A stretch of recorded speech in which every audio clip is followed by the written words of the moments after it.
Dan dia maunya Rizal Ramli jadi Menteri Ekonomi. Ya, tapi JK selalu blok saya kan. Pokoknya JK nggak mau Rizal pegang ekonomi sama keuangan. Sama juga waktu SBY bahkan udah tanda tangan kan. Rizal Ramli, Menko, diganjel sama JK. Habis itu SBY pertahankan jadi Menteri Keuangan. Dia nggak setuju lagi. Ya kan? Akhirnya SBY minta Rizal Ramli Menteri BUMN. Dia nggak setuju lagi.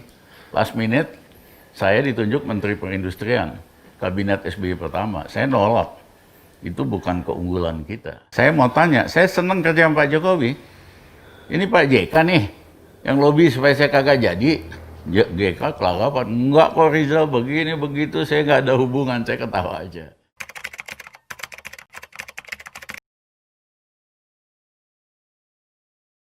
Setelah itu saya datang ini, apa tanggapan Pak JK itu? Supaya apa ya, balance gitu. Iya balance. Ya kan di pembicaraan itu Saudara Rizal Ramli mengatakan saya menghalangi jadi menteri kan? 2 kali. 2 kali. Zamannya SBY mau jadi Menteri Perekonomian, Bapak nggak setuju. Zaman Pak Jokowi juga mau diangkat Menteri Perekonomian, karena Bapak tolak atau Bapak menjek, terpaksa jadi dicari-cariin Menko Maritim. Justru Rizal kan pernah jadi menteri waktu zamannya Gus Dur. Ya. 10 bulan jadi Menko, 2 bulan jadi Menteri Keuangan. Hanya 2 bulan di Menteri Keuangan.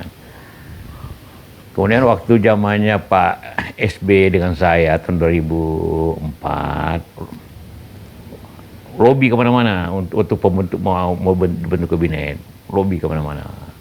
Dan seakan-akan dia sudah dicalonkan untuk Menteri Keuangan dan atau BUMN. Padahal dia pilih harus Menteri Keuangan atau BUMN. Yang basah lah, kita tahu yang anu yang ada hubungannya lah. Waktu itu seperti diketahui calon menteri itu diinterview dulu oleh Pak SBY. Dipanggil, dia tidak pernah dipanggil. Dia tidak benar saya larang. Memang tidak pernah diperhitungkan oleh Pak SBY. Kalau diperhitungkan dia dipanggil.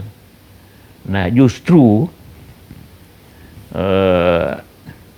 pada saat terakhir di kabinet, mau disusun kabinet, Pak SBY mengatakan, ada nggak kursi, bisa nggak, masih ada nggak kosong? Masih seberapa tinggal 1 perindustrian. Bagaimana kalau Rizal Ramli? Boleh sebenarnya. Ya saya telepon dia. Dia sudah nunggu sebenarnya, tapi tidak pernah dipanggil, jangan lupa. Ya. Dulu kan orang ngantri di Cekias Ya, dipanggil. Dia tidak pernah dipanggil. Saya bilang, Rizal, kan teman. Kita putuskan ada Menteri Perindustrian. Wah, Anda ini teman tapi tidak adil. Saya kan maunya Menteri Keuangan atau BUMN. Ya maunya. Tapi ini kan yang menentukan kan Presiden. Kedua, kenapa tidak disarankan jadi Menteri Keuangan? Dia bikin isu bahwa dia akan jadi Menteri Keuangan atau BUMN. Datang 11 orang eselon 1 Kementerian Keuangan yang dipimpin oleh Darmin Nasution. Di sini, ini ruangan ini. Pada bulan Oktober tahun 2004. Mengatakan bahwa seluruh dirjen Kementerian Keuangan akan mundur kalau Menteri Keuangannya Rizal Ramli. Akan mundur seluruhnya, 12 orang. 11 orang datang. Jadi saya bilang sama SBY, ini mau menolak ini semua orang. Saya bilang, kenapa menolak Rizal Ramli? Oh ya, dia itu tidak ngerti persoalannya, pekerjaan. Dan kedua, dianggap ini kita kebun binatang. Kalau marah-marah, sebut semua kucing lah, anjing lah, semua orang. Jadi, diboikot. Jadi bukan diboikot, tidak diterima. Tidak diterima. Jadi bagaimana mau menteri? Menteri BUMN lagi sama juga. Jadi Rizal ini mungkin pintar, tapi tidak bisa pimpin orang. Jabatan pada waktu zaman Gus Dur hanya 10 bulan jadi menteri. Zaman hanya 2 bulan jadi menteri keuangan, Menko-nya pernah. Zaman Jokowi pertama hanya 10 bulan. Tidak bisa pimpin orang. Ngomong banyak tapi tidak bisa pimpin orang. Jadi orang semua melawan gitu kan. Nah, waktu zamannya Jokowi tidak pernah diperhitungkan juga. Hanya karena kasihan umur Luhut. Boleh tanya Pak Luhut. Dia terus datangi terus adik. Ya akhirnya jadi Menko lah. Itu pun hanya 10 bulan. Karena kalau rapat Menko jarang mau hadir menteri itu dibawa dia. Tidak ada yang hadir. Kalau dia panggil apa hanya dikirim dirjanya saja. Karena tidak bisa pimpin orang. Jadi ngomongnya besar tapi menganggap diri pintar tapi tidak bisa pimpin orang. Nah, itu jadi Gak bisa ini maksud saya soal wibawa kan adalah, tapi gak bisa ini gara-gara marah-marah atau tidak menguasai bidangnya. Saya kira dua-duanya. Kalau menurut orang keuangan hanya menteri 2 bulan itu, dia menteri 2 bulan di keuangan, itu tidak bisa mengerti persoalan dan marah-marah terus. Dan dianggap orang anjing lah, kucing lah, macam-macam. Jadi, pertama kalinya saya lihat orang yang lobby kemana-mana, ngomong kemana-mana bahwa mau jadi menteri keuangan, di demo, katakanlah begitu, di unjuk rasa daripada stafnya, walaupun belum diangkat. Di sini ruangan ini. Boleh tanya Pak Darmin Nasution. Lah, Darmin kan zamannya Jokowi. Enggak, Darmin waktu itu dirjen. Oh, dirjen. Salon 1. Ketika zaman Jokowi, dia aja 10 bulan itu, apa problemnya sampai di... Iya. Dia tidak bisa pimpin, tidak bisa koordinasi menteri-menteri di bawahnya. Dan dia ada pandangannya diterima oleh Pak Jokowi. Itu soal Masela, ingat Masela. Iya. Itulah yang paling merugikan pandangan itu. Masela itu mestinya beroperasi tahun 2024. Sekarang tidak jalan apa-apa. Dia mengusul itu sudah diatur untuk onshore, disetujui sebelumnya. Dia ngomonglah di kabinet bahwa ini tidak benar, harus offshore, onshore, bukan offshore.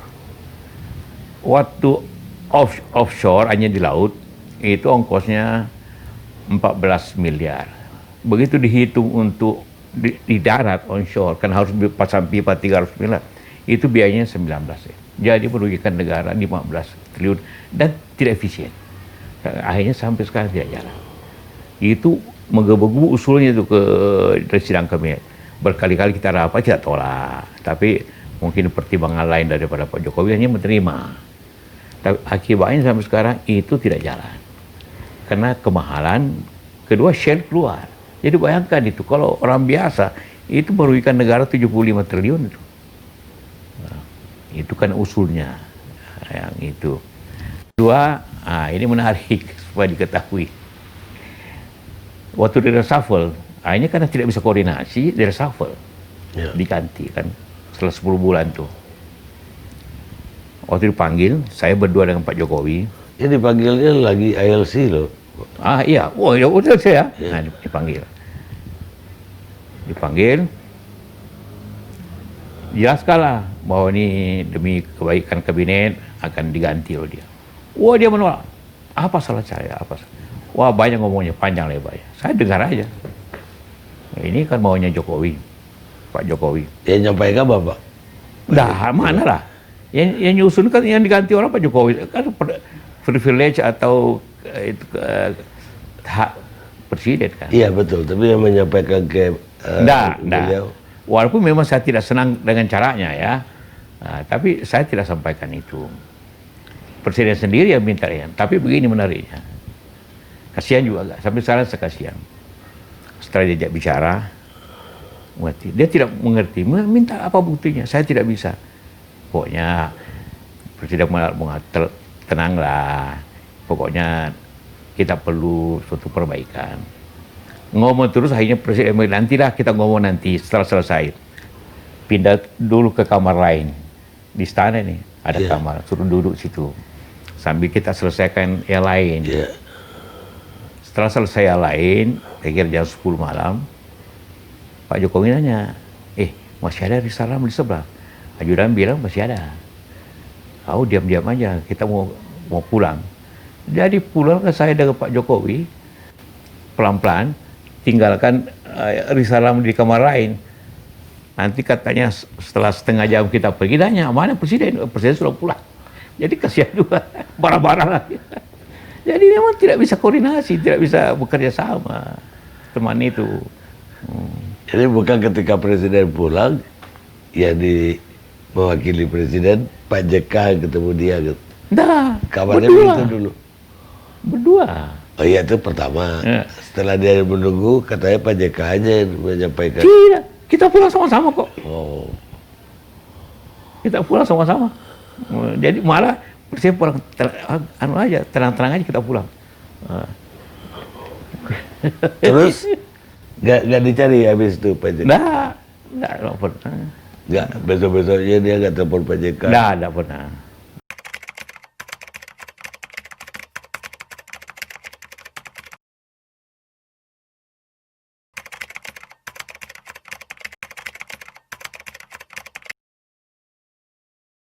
Pak Jokowi perlu gua datang ke sini, gua cariin solusi.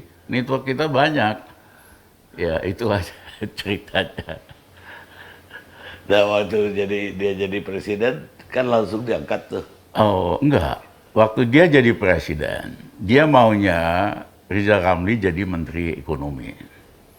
Ya, tapi JK selalu blok saya kan. Pokoknya JK nggak mau Rizal pegang ekonomi sama keuangan. Sama juga waktu SBY bahkan udah tanda tangan kan. Rizal Ramli, Menko, diganjel sama JK. Habis itu SBY pertahankan jadi Menteri Keuangan, dia nggak setuju lagi. Ya kan, akhirnya SBY minta Rizal Ramli Menteri BUMN, dia nggak setuju lagi. Last minute, saya ditunjuk Menteri Perindustrian, Kabinet SBY pertama. Saya nolak, itu bukan keunggulan kita. Terima kasih dah. Nah, jadi ini cerita Jokowi sama saya. Saya maunya waktu saya jadi presiden, Mas Rizal jadi Menko Perekonomian. Pak JK nggak setuju. Nah, setahun lah baru kemudian, satu hari pada setahun kemudian, saya dipanggil ke Istana Bogor. Oh, setahun tuh ya. Ya, di Istana Bogor itu sampai Mas Jokowi bilang, Mas Rizal ini nggak ada kopi atau kue pagi-pagi, karena saya suruh keluar semua, takut bocor pertemuan kita. Nah, dia bilang, Mas Rizal, saya minta tolong, Mas Rizal bantu saya sebagai Menko Maritim. Saya bilang, Mas terima kasih, itu bukan Bidang. bidang keunggulan saya. Saya ada daftar nama nih, buat ini. Enggak, saya maunya Mas Rizal. Karena Mas Rizal orangnya berani, yang kedua ngerti masalah. Kalau cuma modal berani aja, ya preman. Kalau hanya ngerti masalah, orang pinter, nggak ada keberanian, nggak ada perubahan. Jadi saya mau Mas Rizal. Saya bilang, Mas terima kasih, saya di luar aja, pas perlu saya seperti biasa, give me a call, saya bantu. Nah, akhirnya Jokowi dengan gaya Jawa banget, merendah banget. Mas Rizal yang minta tolong itu bukan saya, Jokowi presiden. Siapa sih saya dibandingin Mas Rizal? Pengalaman, jam terbang. Yang minta tolong ini rakyat Indonesia yang kepengen hidupnya lebih baik. Karena dia ngomong gitu, saya lemas. Akhirnya ya udah Mas, kita ambil hikmahnya nih. Tapi dengan satu syarat ya, nggak lapor-lapor sama Pak JK. Iya kan? Kenapa? Ya kalau saya dulu, dia bisnis soalnya. Selalu dipakai buat bisnis, informasi itu. Ya udah, kamu lapor sama saya aja. Begitu ceritanya. Jadilah jadi maritim. Jadi Menko Maritim, ya kan? Ya banyak hal yang kami kerjakan waktu itu. dwelling time, tentukan pariwisata, dan lain-lain. Tapi memang ada dua orang yang terganggu.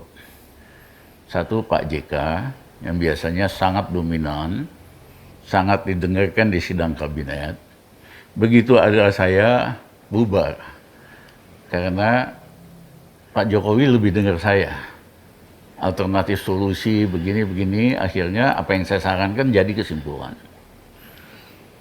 Nah, yang kedua adalah kasus reklamasi.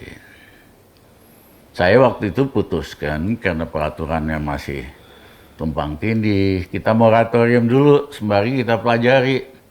Yang tidak membahayakan, go ahead. Yang terlalu membahayakan, dekat power station dan sebagainya itu kita stop.